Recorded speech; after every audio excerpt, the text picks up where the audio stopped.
Municipal ఎన్నికల వేళ కాంగ్రెస్ పార్టీలో అంతా తేడాగా ఉందా? ఎవ్వరూ ఊహించనివి ఏవేవో జరిగిపోతున్నాయా? అవన్నీ అధిష్టానం దృష్టికి వస్తున్నాయా లేదా? ఇంతకీ అధికార పార్టీలో శ్రేణి నడుస్తోంది.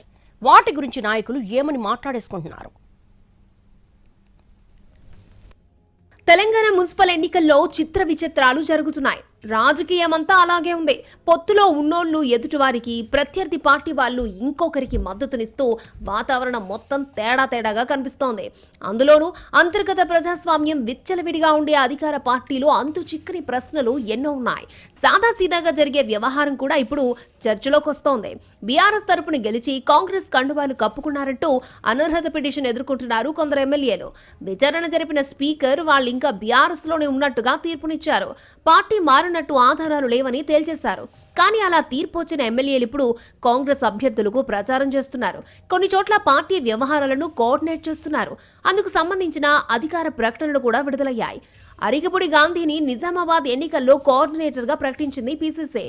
ఎల్లందుకి తల్లం వెంకట్రావు, షాద్నగర్కి ప్రకాష్ గౌడ్ను కోఆర్డినేటర్స్గా వేసింది.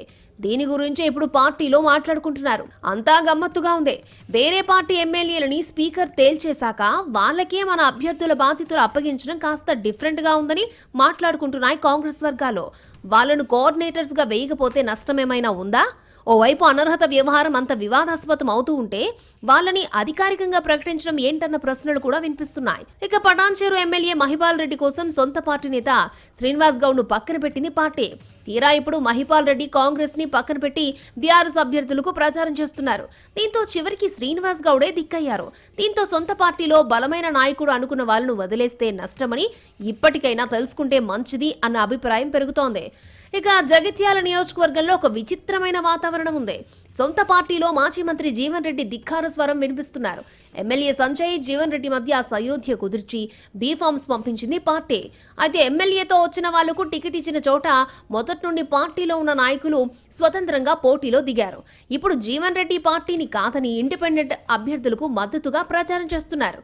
వీటన్నింటికంటే భిన్నంగా పార్టీ నాయకత్వం చెప్పిన వాళ్లకు కాకుండా బీఫామ్ను తన సొంత వారికి ఇచ్చుకున్నారు Thungathurthi MLA Samuel, Chevella MLA Kaleyadaiah. చెప్పుకోవడానికి కొంచెం విచిత్రంగానే ఉన్న వరుస పరిణామాలు పార్టీకి తలనొప్పిగా మారుతున్నాయి. అంతా చూస్తున్నా ప్రస్తుతానికైతే ఏమీ తెలియనట్టే ఉంది అగ్రనాయకత్వం. ఇలాంటి చిత్ర విచిత్రాలపై ఎప్పుడు ఎలా రియాక్ట్ అవుతుందో చూడాలి మరి.